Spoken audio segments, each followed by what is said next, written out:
Congratulations, you made it to America. But you are not done yet. There are things that you need to do as soon as you get into America. Let's go.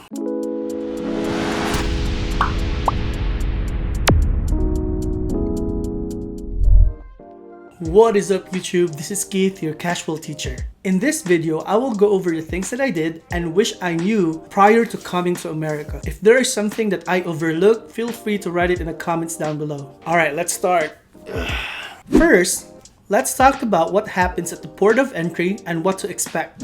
Now, I hope you did not put your documents in your baggage because if somehow your baggage got delayed or lost, you will be unable to present the documents at the port of entry. And as a result, you will get denied entry in the United States. Before going to the terminal, make sure that you have the necessary documents. These documents include your passport, your J-1 visa, your DS 2019, CVIS I-901 form, and the Customs Declaration Form or CF6059.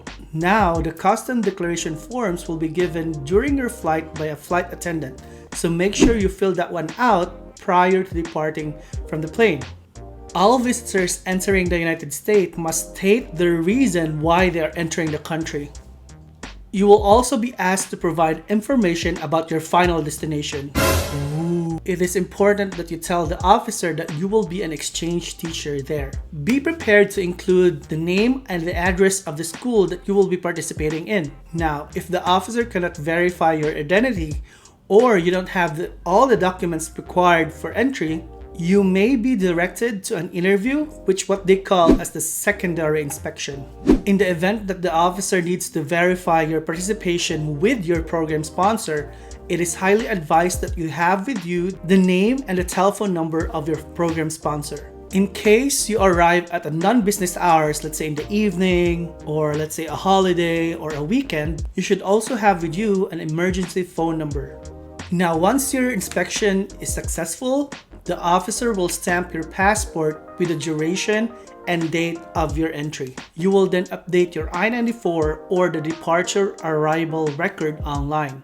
I will put in the description below the link to the website where you can update your I-94. Also, email your program sponsor and tell them that you arrived in the US safely. They will usually tell you what to do next, and some program sponsors send somebody to pick you up in the airport.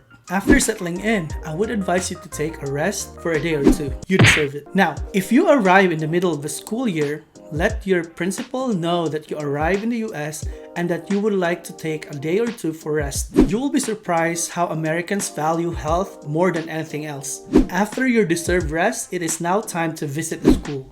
Email, text, or call the principal and tell them that you would like to visit the school. If you arrive prior to the school year, you can do this during your pre-service training. If not, ask your principal if you can sit in during classes so you can observe what the classroom is like.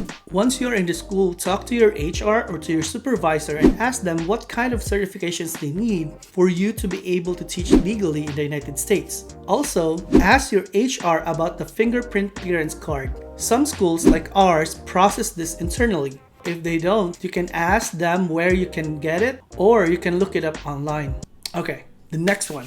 It is highly recommended that you get or you apply for a social security card or the SSN. You can do this 10 days after you get here in the United States.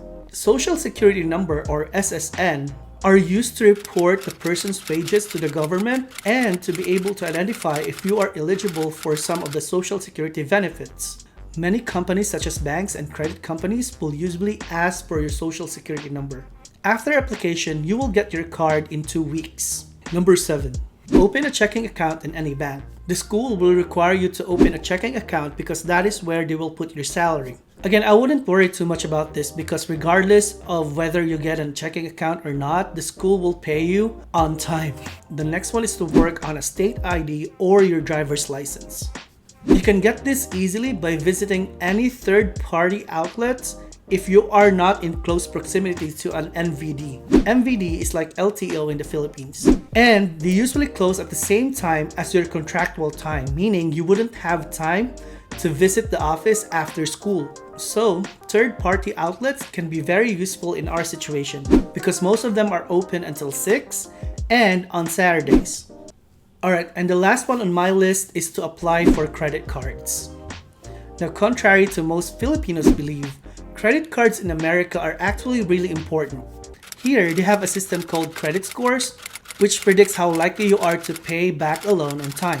Companies use credit scores to make decisions such as, allowing you to get a mortgage, a car loan, or another credit card. So if you want to get your own house or maybe your own apartment in the future, lenders and renters usually check your credit scores. Now, the best way to build your credit is by getting a credit card. Most credit companies doesn't allow you to get a card without a credit history, but there are some exceptions to that. Some companies offer credit cards even if you don't have a credit history yet, like Discover and Amex.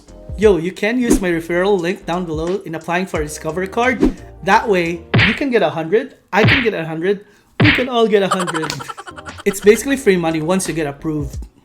Once you get your credit card, make sure you pay on time and that you keep your credit utilization ratio under 30%. That means that if you have, for example, a 10,000 credit limit, keep your spending on that credit card under $3,000. You know what? Just think of your credit card as cash. So make sure you don't spend more than what you have in your bank account. Alrighty guys, I hope you got everything that I talked about in this video. If you have any questions or clarifications, feel free to write them down in the comment below. Or you can join my Facebook page, which is the Filipino J-1 Visa Help Desk and more. I will link it in the description below. And that is it guys. Don't forget to like and subscribe so we can help more people like you who wishes to teach here in America. Again, this is Keith, your casual teacher, and I'll see you in the next one. Peace.